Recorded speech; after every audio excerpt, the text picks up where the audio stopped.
দর্শক, চতুর্থ দিনের মতো ইসলামী ব্যাংক পিএলসি ঘিরে চলছে অচলাবস্থা। এ ব্যাপারে আরও জানাতে মতিঝিল থেকে আমাদের সঙ্গে যুক্ত হচ্ছেন সহকর্মী মাসুম মিয়া। মাসুম, কি পরিস্থিতি দেখছেন, আমাদের বিস্তারিত জানাবেন।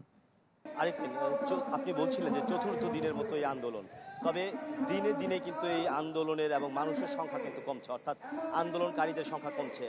ঠিক আমার পিছনেই যে মানুষজন দেখছেন, সেখানে কিন্তু যেই মানুষ দেখছেন, যে শাড়ি দেখছেন, এটাই কিন্তু আজকের চিত্র। কিন্তু এর আগের দিনের চিত্র কিন্তু একটু ভিন্ন ছিল। তবে আজকে একটি ভিন্ন প্রেক্ষাপট তৈরি হয়েছে। 1 ঘন্টার কর্মবিরতির আহ্বান জানিয়েছেন আন্দোলনকারীরা। আহ্বান জানিয়েছেন এই ব্যাংকের কর্মকর্তা কর্মচারীদের। আমি সকালে আসার পরে বিভিন্ন ব্রাঞ্চে গেছি, বিশেষ করে এই যে প্রধান কার্যালয়ের নিচে যে ব্রাঞ্চটা রয়েছে সেখানে আমি গিয়েছিলাম।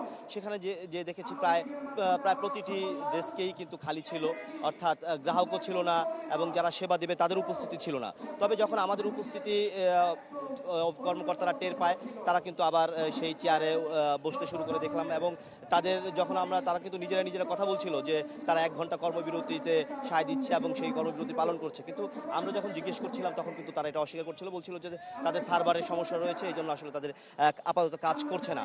এছাড়া আমি তাদের ছবি নেওয়ার চেষ্টা করেছি, তারা কিন্তু অনুমতি দেয়নি আমার ছবি নেওয়ার। আর এখানে যারা আন্দোলনকারী, তারা যে আন্দোলন পূর্বের যে কথা, সেই পূর্বেরই দাবি রয়েছে, অর্থাৎ যে চেয়ারম্যানের যে পদত্যাগ, অর্থাৎ খুরশিদ আলমের যে পদত্যাগ, সেই পদত্যাগ কার্যকর না হওয়া পর্যন্ত তাদের যে আন্দোলন চলবে, এমনই কিন্তু হুঁশিয়ারি দিচ্ছেন তারা।